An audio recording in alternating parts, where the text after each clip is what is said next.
Time for a video. What's up, everybody? This is what's in my camera bag.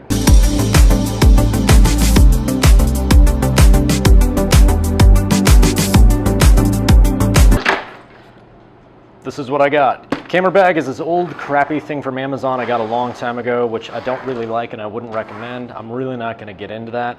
I'm probably gonna buy like a Lowepro 450 Tactic or something else that holds a lot and has a lot of versatility to it. Getting into the gear though, first thing I've got, GorillaPod. Usually a tripod, but GorillaPod if I'm traveling and I wanna stay light. Depends on the situation though. This Joby only comes with, unfortunately, 1 foot. It's got a level in it, which is nice, but the 1 foot thing kind of sucks because if you lose the 1 foot, you got to order another one. The ball mount for it actually works really well. I don't have any complaints. For a DSLR, I think I got a size a little too light, but overall, works pretty well in my book. I've had it for the past couple months and I've been shooting with it for the past couple months and it's done really, really well. Getting into this, first thing I've got, Speedlight. It's a Yongnuo 560, I think 2, yeah, 562. These you can find on Amazon for about 60 bucks when I bought it, so chances are they're probably a lot less now. This does not have TTL, but it does have multiple swivel position. You can actually point this thing backwards and shoot up at a ceiling if you needed to while you were shooting downward. Also has a diffuser in it and a bounce card. Diffusion is just to put the light everywhere out evenly kind of deal. And bounce card is, let's say this thing is pointed at somebody and it blows light in their face really, really hard. What you can do, turn this upwards, light will reflect off the card and actually hit your subject. Like it a lot. I've had it for the past, I think 5-6 years, something like that. It's done me really well. Next, we have one of my favorite lenses, the Thrifty 50. 50mm lens. It's actually plastic. I got it for 120 bucks. It's an f1.8, I believe. What are you? Yeah, 1.8. So that means a lot of light getting in. Actually, pretty good lens. I'm very happy with it, and I'm very happy with the images it has given me. I've shot a lot of stuff over time with it, and probably one of my favorite go-tos. I always travel with it. The 35. This is the 35.18. Okay. 35.18, same thing, 35mm, kind of expensive. I don't recommend buying it at Best Buy just because of the fact that they will charge you an arm and a leg. It is also a Nikkor lens, which means it's also going to be a lot. Unfortunately, like the Thrifty 50, which is only 120, 130 bucks, something like that, this is somewhere around 230, so it is kind of breaking the bank for a Prime in my book. Prime should be sub 200 in my book. Should be almost as good as this, or price point wise. Next, probably one of my favorite lenses to play around with. This is my Tokina 11-16 2.8. Got a manual focus ring on it, so you can adjust manual focus if you want. Also, it is nice and sharp for a wide angle lens, and there's very little distortion, surprisingly. I like it a lot. It's roughly around 600-700 bucks, but for a wide angle that's a telephoto, you can't really go wrong. Like I said, it's great for indoors. It's great for parties and all sorts of weird, I want to distort my image in a weird way. It's great for making places or things look bigger than they actually are. Unfortunately, it stretches people and spaghettifies them like crazy. Like if you shoot somebody, it might, you know, make their forehead look 3 feet longer, or their arms 9 feet longer, or depending on where the lens is looking at somebody. Next thing I got, photo cloth, or lens cleaning cloth. Never leave home without one, kind of self-explanatory. I got a few of these in here. Next thing I have, gels. Gels are nice when you're actually trying to balance speed light with daylight or any sort of weird incandescent light. Sometimes you'll get lights that are a lot cooler, so they'll have a blue hue to them or an orange hue to them. That's what these are for. They're basically different colored gels that you throw over your speed light. That way, when you're trying to light your subject, you're not doing things like having a just bright orange on somebody and a bright blue. It's actually the same color, so you don't have to go through post and try and edit that out. That is always a pain in the ass when you're trying to figure that out. Also, this saves you lots of time and money in the long run. You can find these on Amazon. I bought these for like 12 bucks. They strap to your speed light. Good investment. Filters. Filters are nice. Filters are all sorts of crazy good for certain things you want to do. This is a polarizer. As you rotate the polarizer when it's on your camera, or when it's on your lens, sorry, it actually lets in more light and shuts light out.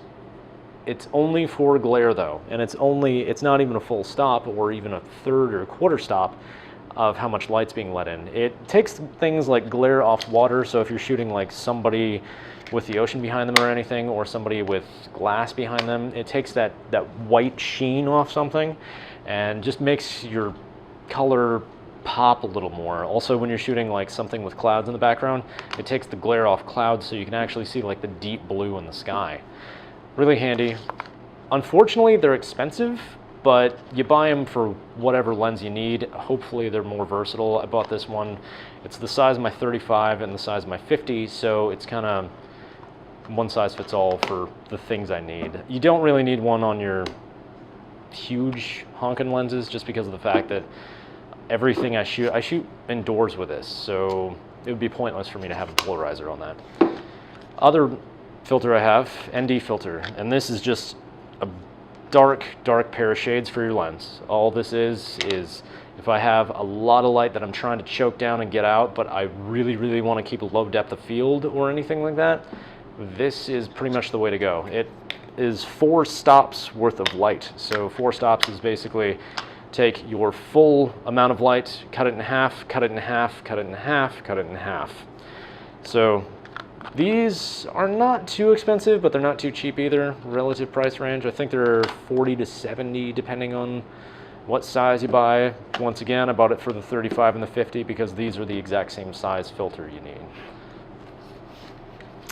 Next thing, headlight. Headlights are nice just because of the fact that if I'm trying to focus on something in the dark, I can actually shine it and have the camera focus on it, rather than just trying to hunt for something to focus on in the dark. I use it for mainly nighttime and light painting or any sort of stuff like that, or if I'm trying to line up a long exposure photograph, I'll focus on this first, then turn my autofocus off, and then take the picture. That way the camera doesn't hunt after I've already found focus or where I want my focus at. That's empty. Next thing, I always recommend extra batteries. I have one extra battery for the 7000. I have a battery for my action cam, which I keep on me every once in a while in here, but I don't really keep it all the time. It's just kind of is what it is. But batteries, always a must, because you're always going to run out of juice at some point in time, and it's better to have it and not need it rather than need it and not have it. This is just an empty or extra bag I got from a set of headphones, actually, so I just repurposed this. So I don't know where you get this. I don't even know what the brand is. It just says M on it. It's just a felt bag. But these are remote triggers for speed lights. So if I want off-camera lighting, which I pretty much always do because I hate lighting my subject through just a shotgun blast to the face of light, I kind of want more of a soft light or something that's reflected or bounced off another direction. It gives your subject more depth, so it makes things seem a little more real. These, super cheap actually. I bought these from Cowboy Studio. They're about 35 bucks. I don't think you can buy the 2 anymore. You have to buy 4. And if you buy 4, I think it's about the same price still. So 35 bucks, you get 4 triggers, and also on top of that you get the trigger for a hot shoe that actually mounts on your camera. So when the camera fires, it tells your flash to fire. This from a distance tells that to fire. Everything fires, easy peasy lemon squeezy. Next thing I have, extra batteries.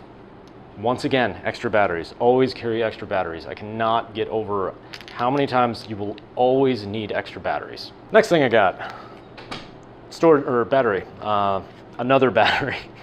So this has a USB drive on it. It's, sorry, not a USB drive, but a USB port and a micro USB port. So you can plug something into it and charge a battery off of it. It's just a portable battery charger.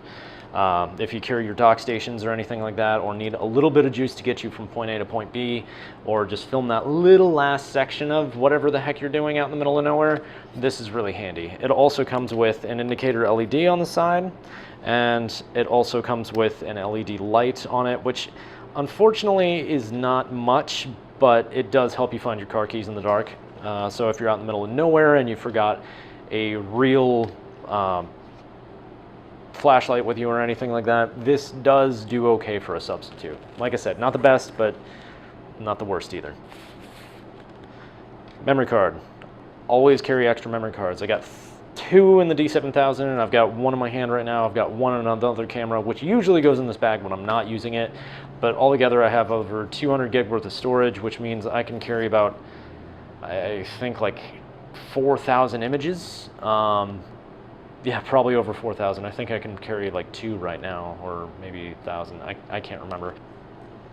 Lens dusting, or lens duster, or a sweep, or there's like 30 other terms for this. It depends on whatever it is that you call it, I guess. This is for actually wiping dust off lenses. I do recommend a rocket if you have one. Rockets are just basically these things that generate puffs of air, and as it generates a puff of air, it blows whatever off your lens. So it's nice. It's nice how that works, and you don't actually force something into the lens or into the body of the camera or anything like that. So I usually recommend take a rocket, hold your camera upside down, give it a few good puffs. Afterwards, maybe take this along the edge of the lens if you have to get something out or dig something out. Really not the greatest, but definitely helps you out in a pinch.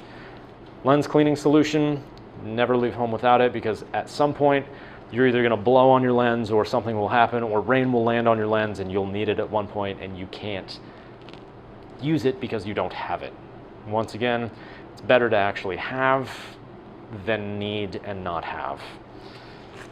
Sorry, it's better to have and not need than need and not have. Other than that, tell you what, let's see what I'm rocking as far as the D7000 goes. Hold on. This is a D7000. It's got a battery grip on the bottom. It has an extended battery life, which is nicer. I have a couple cheap batteries for it, so I get more video time if I want. That's basically why I got it. I've never actually ran out of a battery when shooting stills. It's a good camera. I really, really like everything that it has given me, and everything, just the stuff I've put it through. It's weather sealed, magnesium body, it's durable. I've had this thing all over the world. I moved with it a couple times. It's been a great camera. It's also got a mic port on this side, which I don't know if you can see, but that's what we're actually plugged into. That's where your... where are you? Sorry, I'm using the camera to actually see this. That's where you plug your remote trigger into. It's also got an HDMI port and a USB port if you want to charge, but the lens itself that's on it is a 18-200, let's see here, f3.5 to 6.3, Jesus, okay, so yeah, 3.5 to 6.3, not really the greatest lens in the world, but it is what it is. It actually holds up pretty well, and since I'm not doing anything crazy with it, it's doing just fine. The tripod I got for Christmas off Amazon from, I think, my mother or my girl. No, my mother. Thank you, Mom. I like the tripod a lot. The only time I don't like it is when it's super windy, and it's really hard. And it's really hard for it to do any stills when it's super windy, just because the camera tends to shake. The camera's like a wind sail. If you don't have a super sturdy tripod, it's gonna kind of suck. But it's got a ball head, comes with 2 shoes. It's everything I have needed. Feel free to leave comments below, and I'll see you next time.